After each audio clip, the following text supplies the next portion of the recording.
So as many of you guys know, I usually paint sky, and often, or even usually, work my way down from the far distance closer. So I would work into the trees, work my way down, work my way down, work my way down. But the odd time, I would honestly have to say it happens fairly often.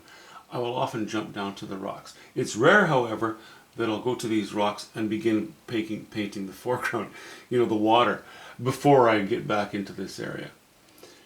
I know what I'm going to do here. So, I'm quite confidently going into the water because I know what I've got going on here.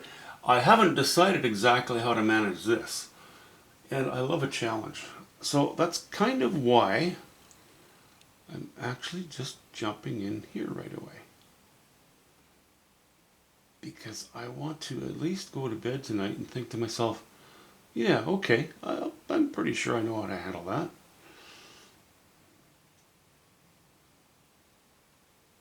And as you know, this isn't my first rodeo, so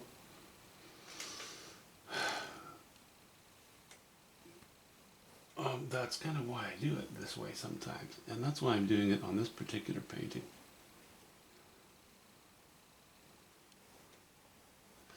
I had a comment from somebody earlier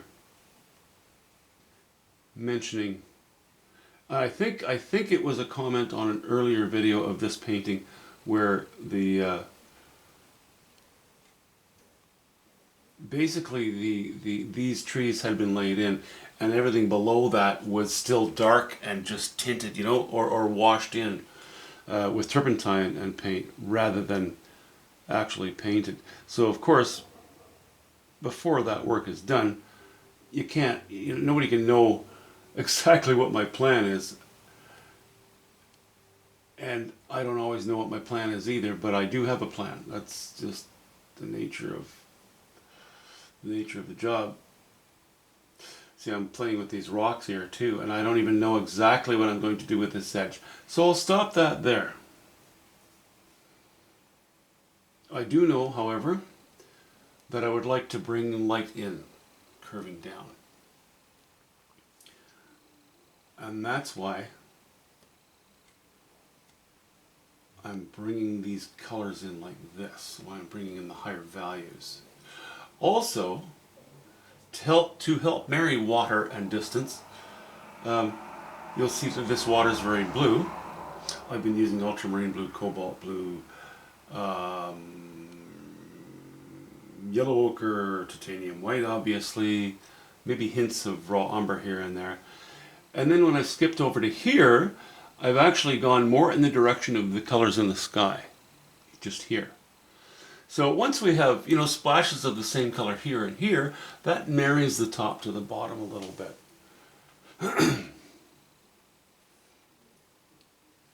Okay, I might just leave that now for tonight. But what I will do, and I didn't do it last time, is I'm going to square off the camera with the canvas, and I'll zoom in a couple of spots just to show you what's going on and try to explain to you my thinking. Limited as my thinking is.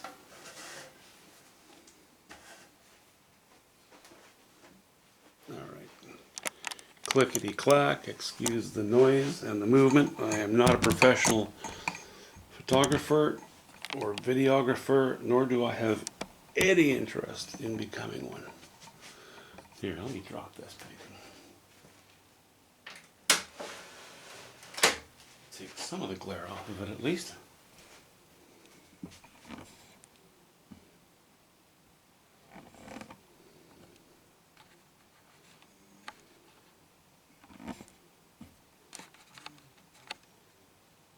Okay. I know it's not straight in the frame, and I don't care.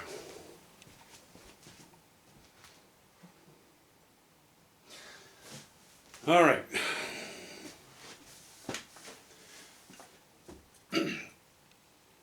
So I've gone fairly mauve, fairly purplish here. Now there are hints of similar colors in various spots, here and there, here and there.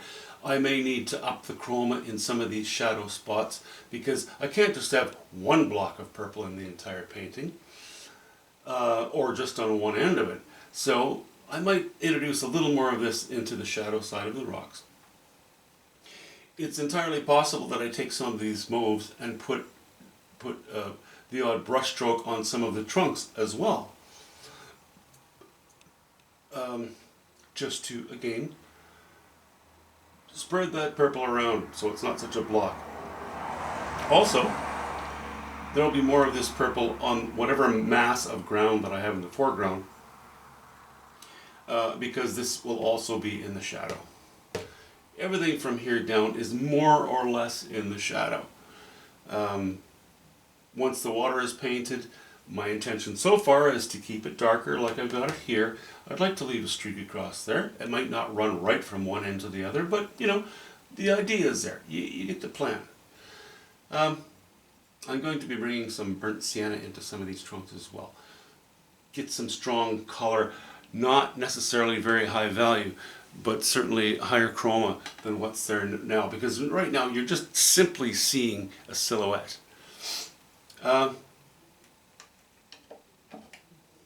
So this is not going to be as much a silhouette as we work our way down the painting.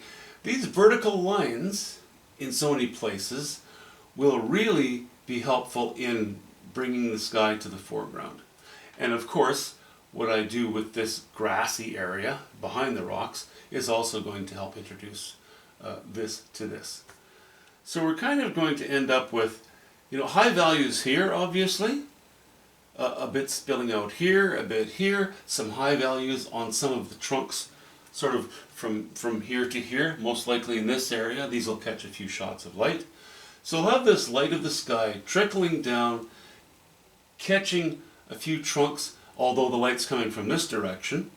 Just visually, never mind where the light's coming from, but some of these trunks will have some interesting color. This grass in the distance, it'll be a little bit golden, you know? And then we hop into here with higher values yet. We hop into the water, which is also going to have some strong highlights. So we're going to more or less end up with a broad variety of interest here, funneling to here, and then spreading out and tapering off as we move back out to the right and to the left. Okay, I'll just zoom in a couple of spots, because as I said, I didn't do it last night. I didn't square it off or zoom it in. So let's just do that right now. So you can see how mauve those rocks are compared to everything else. They're a little bit out of character for the rest of the painting, but they're not going to remain out of character for the rest of the painting, because I know, you know, or I have a plan for what I'm going to do as the painting develops.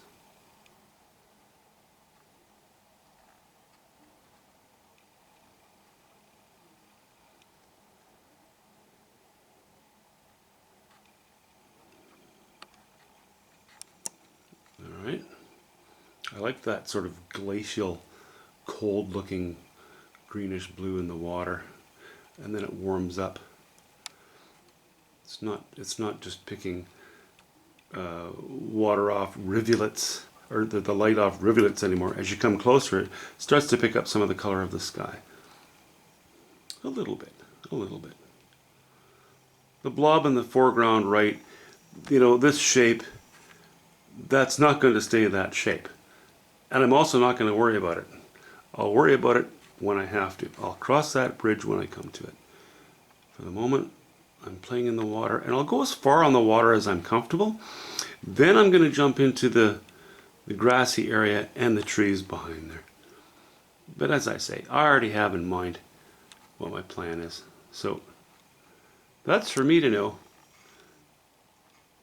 and you to find out. Have a good night, guys.